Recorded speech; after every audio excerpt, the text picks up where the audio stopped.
اہمیت کیا ہے، ورنہ اگر اس کی اہمیت واضح نہ ہوئی تو لوگ سمجھتے ہیں یہ کیا چیز ہم کو بتا دی گئی۔ تو آئیے اس عنوان کی اہمیت دیکھتے ہیں۔ رسول اللہ صلی اللہ علیہ وسلم کی زندگی سے چند واقعات رکھتا ہوں آپ کے سامنے جو صحیح حدیث کے اندر آتے ہیں۔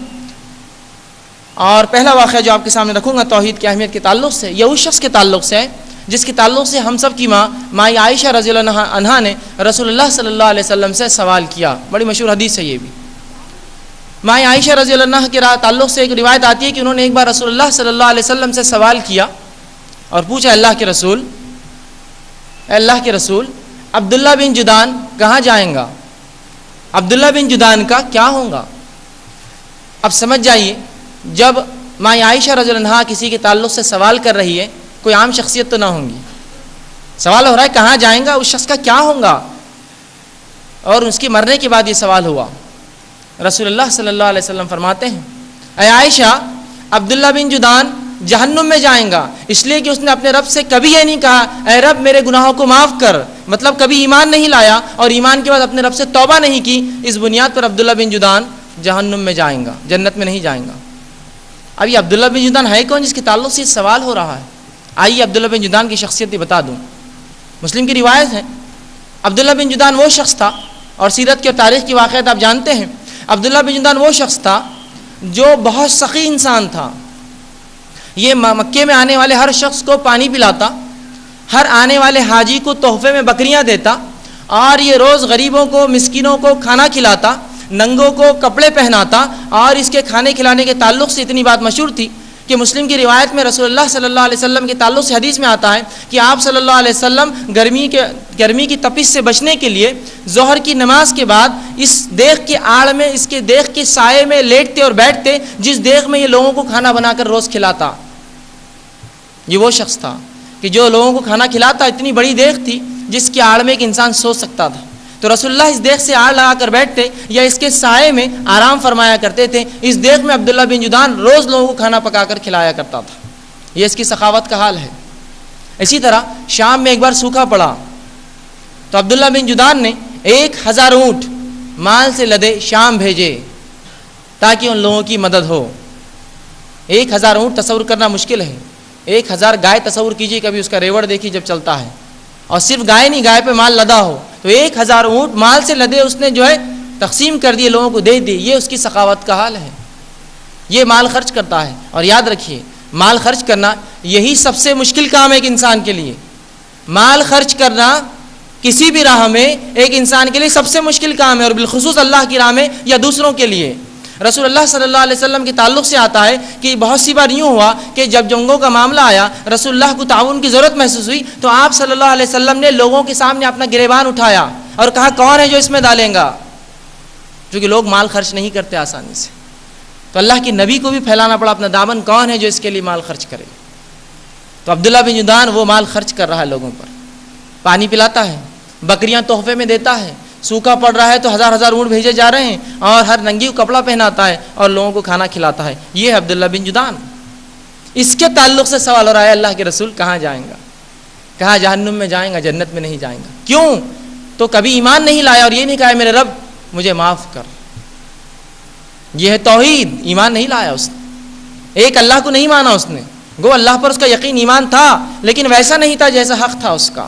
مشرکین مکہ بھی اللہ کو مانتے تھے، یاد رکھیے اس زمانے کے۔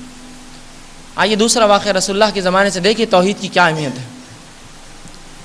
ابو طالب، یہ شخصیت کسی تعارف کی محتاج نہیں ہے، ہر سیرت کا طالب علم ابو طالب کے تعلق سے جانتا ہے۔ یہ رسول اللہ صلی اللہ علیہ وسلم کے چچاؤں میں سے ایک چچا ہے، اور یہ وہ چچا ہے جو ایمان نہیں لایا، لیکن اس شخص نے رسول اللہ صلی اللہ علیہ وسلم کی ہر ممکن مدد کی، مال سے مدد کی، اپنا جو اثر و رسوخ تھا اسے رسول اللہ کی مدد کی۔ رسول اللہ صلی اللہ علیہ وسلم کو جب تک ابو طالب حیات تھے کسی کی ہمت نہ ہوئی کہ آپ کو کچھ کر سکے۔ یہ ابو طالب کے انتقال کے بعد کے واقعات ہیں، جو آپ پر کوئی وجڑی لا کے رکھتا ہے، یا آپ کے گلے میں کوئی جو ہے کپڑا ڈال کر کھینچتا ہے، یا کوئی آپ کو برا بھلا سلوک کرتا ہے، یہ سب ان کے انتقال کے بعد ہوا۔ کسی کی مجال نہ تھی، لوگ دوسرے صحابہ کو تکلیف دے رہے ہیں، بلال کو راستے میں گھسیٹا جا رہا ہے، سمیہ کو قتل کیا جا رہا، شہید کیا جا رہا رضی اللہ عنہ، اور یاسر اور عمار کے حالات برے سے برے ہیں اور صحابہ کے حالات بد سے بدتر ہیں، کوئی بخشا نہیں جاتا ہے، رسول اللہ کی طرف کوئی نظر بھی نہیں اٹھاتا ہے، اس لیے کہ اگر محمد صلی اللہ علیہ وسلم کو کوئی دھکا پہنچایا قریش ہمارے خلاف ہوں گے، اس لیے کہ ابو طالب کی مدد اس شخص کے نوجوان کے پیچھے ہے۔ یہ ابو طالب کی شخصیت تھی، رسول اللہ کی پوری مدد کی، ہر ممکن کوشش کی، حتیٰ کہ روایتوں میں آتا ہے کہ جب رات ہوتی اور رسول اللہ صلی اللہ علیہ وسلم سوتے، ابو طالب آ کر رسول اللہ کو اٹھا کر دوسری جگہ سلاتے کہ اگر دشمن رات میں دیکھ کر گیا ہوں گا کہ محمد صلی اللہ علیہ وسلم کہاں سوئے ہیں تو میں رات میں جگہ بدل دوں اور میرا بیٹا مارا جائے، اس شخص محمد صلی اللہ علیہ وسلم پر آشنا ہے۔ یہ ہے ابو طالب۔ انتقال کا وقت آتا ہے، رسول اللہ صلی اللہ علیہ وسلم جا کر بیٹھتے ہیں، چچا ایمان لا لو، بالکل آخری وقت کی بات ہے، چچا ایمان لا لو۔ تو کہا ہے میرے بھتیجے میں ایمان نہیں لا سکتا، لوگ کہیں گے ابو طالب آخری وقت میں اپنے آبا و اجداد کے دین سے پھر گیا۔ تو کہا چچا تمہیں شرم آتی ہے یہ کہنے سے، میرے کان میں کہہ دو خاموشی سے، میں سفارش کروں گا قیامت کے روز۔ تو کہا نہیں میں یہ نہیں کر سکتا ہوں، اور اسی پر اس شخص کا انتقال ہو گیا ابو طالب کا۔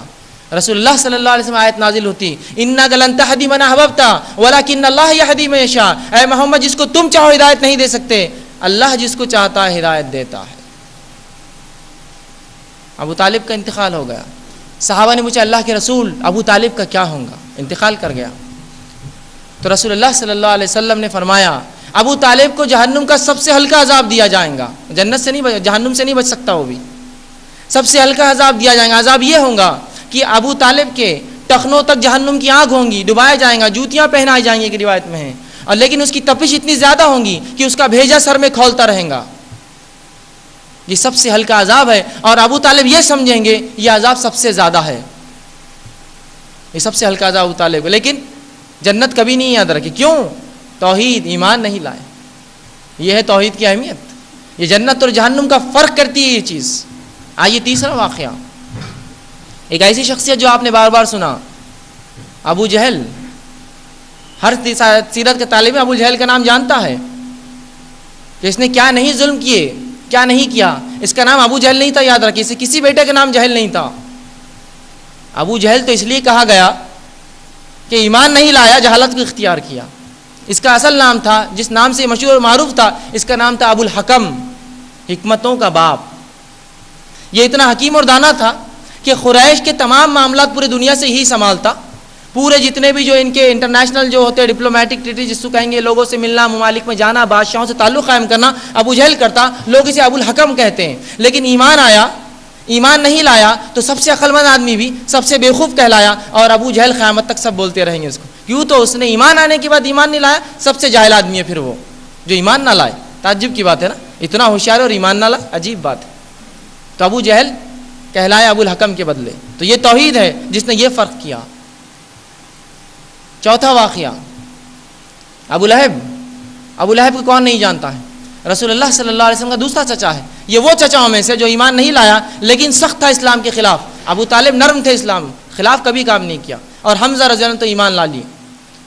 یہ تکلیف دیتا رسول اللہ کو، اور اتنا گورا چٹا تھا، اس سے کسی بیٹے کے نام لہب نہیں تھا، یاد رکھیں۔ ابو لہب کیوں کہتے ہیں اس کو؟ اس لیے کہ یہ اتنا خوبصورت تھا کہ جب ہنستا یا غصے میں آتا تو لال ہو جاتا انگار کی طرح، تو ابو لہب کہلایا، انگار کا باپ، گورا چٹا ایک دم۔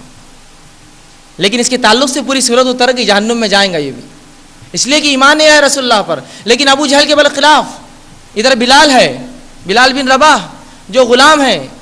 ابو طالب، ابو لہب کا نسل دیکھیے، بہت اعلیٰ نسل سے رسول اللہ کا چچا ہے، یاد رکھیے، خاندانی اعتبار سے بہت اونچا خاندان ہے اس کا۔ رسول اللہ فرماتے میرے خاندان میں آدم سے لے کر آج تک کسی نے زنا نہیں کیا، سب سے بہترین خاندان ہے رسول اللہ کا نسب۔ تو یہ اس خاندان کی اولاد ہے ابو لہب، اور یہ اس کا نسب ہے، دکھنے میں گورا چٹا ہے، قریش کا سردار ہے، آزاد انسان ہے۔ اس کے برخلاف بلال ہے جو انتہائی کالے ہے دکھنے میں، روایتوں میں آتا ہے موٹے موٹے ہونٹ ہے، اور یہ جو ہے ہڈی نکلی ہوئی اور بالکل یہاں کوئی گوشت نہیں ہے۔ یہ ہے بلال، کالے انتہائی درجے سے۔ یہاں بلال جنت کی خوشخبری سن رہے رسول اللہ سے، وہاں ابو طالب کو جہنم کی وعید آ رہی ہے۔ حالانکہ وہ نسلاً اونچا ہے، اس کا مقام اونچا ہے، وہ ایک آزاد ہے، گورا چٹا ہے۔ یہاں جو ہے بلال کوئی عطا پتہ نہیں کون کیا ہے، کہاں سے لائے گئے، کہاں سے خرید و فروخت ہوئی ان کی، نہ کوئی نسل ہے، نہ کوئی رنگت ہے، نہ کوئی مالک ہے، بلکہ غلام ہے۔ لیکن بلال کو جنت کی بشارت دی جا رہی ہے، ابو لہب جہنم میں جا رہا ہے، کس بنیاد پر؟ توحید بنیاد ہے اس کی. اسی طرح آئیے ایک اور واقعہ سن لیجیے توحید کی اہمیت کے تعلق سے. رسول اللہ صلی اللہ علیہ وسلم کے زمانے کا ایک واقعہ ہے. آپ صلی اللہ علیہ وسلم ایک موقع پہ تھے یا جو ہے ایک جگہ نکلے تھے, ایک غزوے میں تھے. بہرحال جب وہاں سے نکلے ایک جگہ سے ایک مقام پر جا کر آپ رکے تو ایک چرواہا جو جانوروں کو چرا رہا تھا آیا اور دیکھا جب کچھ لوگ آ رہے ہیں, ایک محمد صلی اللہ علیہ وسلم کوئی شخص ہے جو نبی کہتا ہے, آیا اور کہا کہ تم کون ہو؟ تو کہا میں محمد صلی اللہ علیہ وسلم ہوں. کہا کس مقصد سے یہاں آنا ہوا تمہارا؟ تو کہا فلاں فلاں لوگوں نے ہم سے جنگ کی, میں اس کے تعلق سے اپنے دفاع کے لیے آیا ہوں. تو کہا اچھا اس لیے آیا ہو, کیا دعوت ہے تمہاری, کیا کہتے ہو؟ تو کہا میں کہتا ہوں کہ اللہ کے سوا کوئی معبود نہیں اور میں اس کا رسول ہوں. تو کہا اچھا دعوت تو بڑی اچھی ہے تمہاری, اگر میں اس کو قبول کر لوں تو قبول کرنا چاہوں تو کہا شہادتین دے دو, گواہی دے دو, اشہد ان لا الہ الا اللہ و اشہد ان محمد عبدہ رسولہ. معاملہ ختم ہوا. تو کہا میں گواہی دیتا ہوں کہ اللہ کے سوا کوئی معبود نہیں اور آپ اس کے رسول ہیں. یہ گواہی دے دیا. کہا اب کیا کرنا ہوگا؟ تو کہا اب تجھ پہ جو ہے یہ عمل فرض ہے, جس عمل کے لیے میں نکلا ہوں تجھ پر جہاد فرض ہے, اپنا دفاع فرض ہے, برائی کو اس معاشرے سے نکالنا اب تجھ پر فرض ہے. تو کہا اچھا بکریوں کو کیا کروں؟ تو کہا بکریوں کو چھوڑ دے, گھر کی طرف چلی جائیں گی. بکریوں کو دھکا دے کر بستی کی طرف چھوڑ دیا اور آ گیا اور اللہ کے رسول صلی اللہ علیہ وسلم کے ساتھ شامل ہو گیا اور دوپہر ہونے سے پہلے شہید کر دیا گیا, مار دیا گیا, قتل ہو گیا. صحابہ کچھ جو اس کو دیکھ رہے تھے, ڈر تھا کہیں کوئی پتہ نہیں دشمن تو نہیں ہے یا مغوی اس طرح سے سوچ رہے تھے, وہ اس کے پیچھے تھے, دیکھ رہے تھے کیا کرتا ہے. جب شہید کر دیا گیا تو صحابہ اللہ کے رسول کے پاس ہے کہ اللہ کے رسول, وہ نوجوان جو ایمان لایا تھا شہید کر دیا گیا. رسول اللہ صلی اللہ علیہ وسلم فرمایا قسم ہے اس ذات کی جس کے ہاتھ میں محمد صلی اللہ علیہ وسلم کی جان ہے, میں نے اس کو جو ہے جنت کے اندر بیٹھا ہوا دیکھا ہوں. قسم ہے اس ذات کی جس کے ہاتھ میں محمد صلی اللہ علیہ وسلم کی جان ہے, اس کو میں نے جنت میں بیٹھا ہوا دیکھا ہوں. اور ایک روایت میں نے اس کو جنت میں 72 حوروں کے ساتھ دیکھا ہوں. سوال یہ ہے, یہاں ابو طالب ہے, ابو لہب ہے, ابو جہل ہے, یہ عبداللہ بن جدان ہے, یہ تمام جہنم میں جا رہے ہیں ان کے اعمال کے باوجود, ان کے نسل رنگت اور تمام چیزوں کے باوجود. اور یہاں بلال ہے اور یہ چرواہا ہے, اس چرواہے نے تو کوئی عمل ہی نہیں کیا, ابھی ایمان لایا فجر کے بعد, زہر سے پہلے مار دیا گیا, لیکن جنت میں جا رہا ہے. لیکن وہیں یہ لوگ بقیہ لوگ جہنم میں جا رہے ہیں. وہ کیا چیز تھی جس نے اس چرواہے کو بنا عمل کے جنت میں لے گیا؟ وہ یہ تھا کہ وہ ایمان لایا تھا, توحید پر تھا. یہ اصل ہے, یاد رکھیے. تو یہ ہے توحید, یہ ہے توحید اور یہ ہے اس کی اہمیت کہ یہ جنت اور جہنم کا فرق ہے. یاد رکھیے توحید فرق ہے. توحید جنت ہے اور شرک جہنم ہے, جس کو میں کہوں گا ایک عام زبان میں. تو یہ ہے توحید اور اس کی اہمیت. شرک کی قباحت انشاءاللہ اس کے بعد رکھوں گا کہ شرک کیا ہے. بہرحال تو یہ توحید ہے اور یہ توحید کی اہمیت میں سمجھتا ہوں ہم سب جانتے ہیں. رسول اللہ صلی اللہ